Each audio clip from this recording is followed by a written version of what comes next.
Hello YouTube, this is Nolan here with a deck video and some altered art stuff, so just bear with me and I'll get straight into it. First we got our bottomless trap hole, just one of these. It's going to my main deck. It's basically Father's second form from Full Metal Alchemist 2, and as you can see I've done a bit of extended art, not too much, just Father. If you don't know who he is, you should look him up. He's pretty cool, and FMA is such a great series, you should watch that if you haven't already. Next we got two Macrocosmos, which are also in my deck. Basically, I'm trying to kid out the commons in my deck while I don't have ultras or supers, because what I think a lot of people do is try and get ultra cards and spend money on them, trade from their binders. The binders look a bit lesser for it, and they're just trying to pimp out their deck or whatever.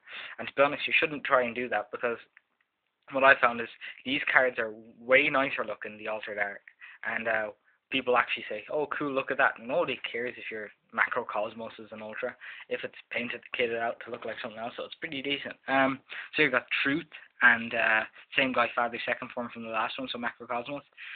This guy's these are both kind of semi gods, if you can think of it. This guy's the kind of guy between life and death, who's kind of neutral. He's not bad or good or whatever. This guy's a really bad guy. He's the main villain in the whole show, in his second form out of 3.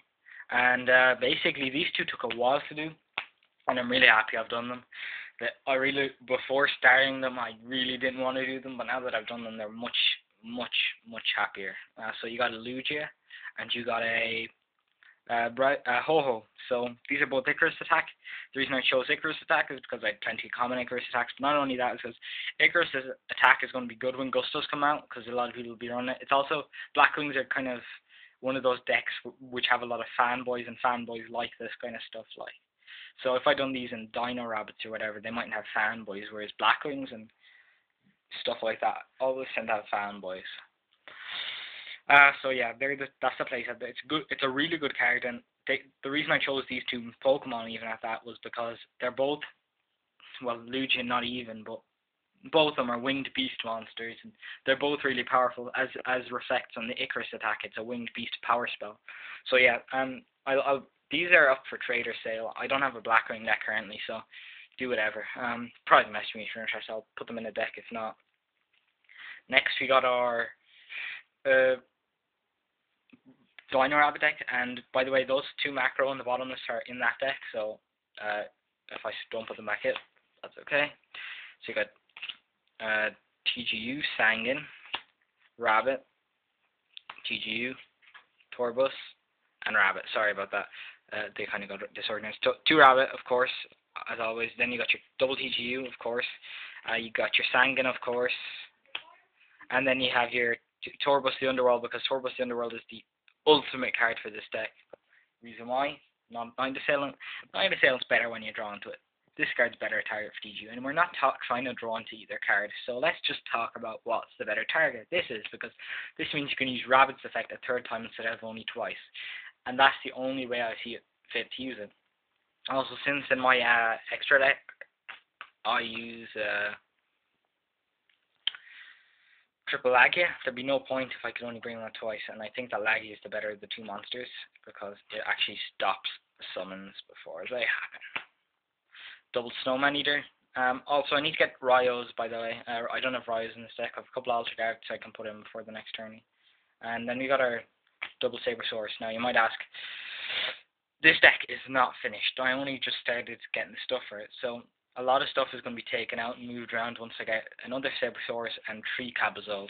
Then the deck is playable. After that, I just need to sort out some stuff. So then you got your 2 Hydreigodon. I'll take them out for Guibas, but they can stay there for now. Then you got your Gores. Gore is amazing, so I'll maybe keep him in. I might take him out if I need a third Guiba, or maybe a slot for Cabazols or whatever. Here's a little discussion or a rant or whatever you want to call it. You got your triple staples. Now these are the god tier staples. They're all LLB, by the way. So yeah, these guys are god tier because destroy all spells, destroy all spells and traps, destroy all monsters, of course, and bring one monster back from the grave. They're cost-free pluses, and that's what you should remember about these cards. Cost-free pluses. That's why they're good, and that's why they're broken, and that's why they could or were ever and going to be on the ban list. Personally, I think they should keep them because neither of these cards are without disadvantage. Monster Reborn, do what you want with it. I think they should keep it. It's not such an advantage that it changes games all the time. What I think they should do, though, is get rid of Torrential or those traps, because so many people are clogging up their deck having to just thinking they need them, but I think it's stupid. I think they should limit. I think they really should limit Torrential, limit Mirror Force, and there's that other guy, I don't know what it is. You should limit that too. I don't know, maybe the Bottomless or Solemn. They should stop having cards to negate everything. They should have a couple of them, you know, like a couple of monster negators and effect negators, and that's it. Sorry, I'm going on a rant again. And these guys are the new staple spells, if you will. The reason is because these guys have been amazing this format. This guy in Rabbit Windup has been amazing for free pluses because they don't really need the rise. For Rat maybe, but let's face it, Rat's not the most important play in the deck. And Book of Moon, because what does Book do? Book kills things, and that's what's amazing. Book actually kills things because if you think of all the situations you can use Book in this meta, you can book their Wind-Up Magician so it doesn't get its play off. You can book their Rescue Rabbit target and have them destroy the second card of the end phase. You can, I don't know, book their Stratus will still get his effect. I don't know what you can book. You can book something else meta, like Abyss Megalo after tributing. So even though it can attack twice that turn, it won't be. Ha ha ha. These guys are taking off Lances, of course, because Lance is amazing, especially if I get Guibas. And double MST because MST is necessary to just keep pew, pew, pew on your opponent. Keep the ban hammer down. Keep nerfing them spells. Get rid of their solemn warnings before they can warn anything. Or judgments before they can judge anything. I won't be letting you judge my monsters because it's gone. This mystical space typhoon went and swept it away. Okay, warning obviously, judgment obviously because judgment does mad things. No warnings in this deck, unfortunately, not yet. And here's how it's going to go with staple boys.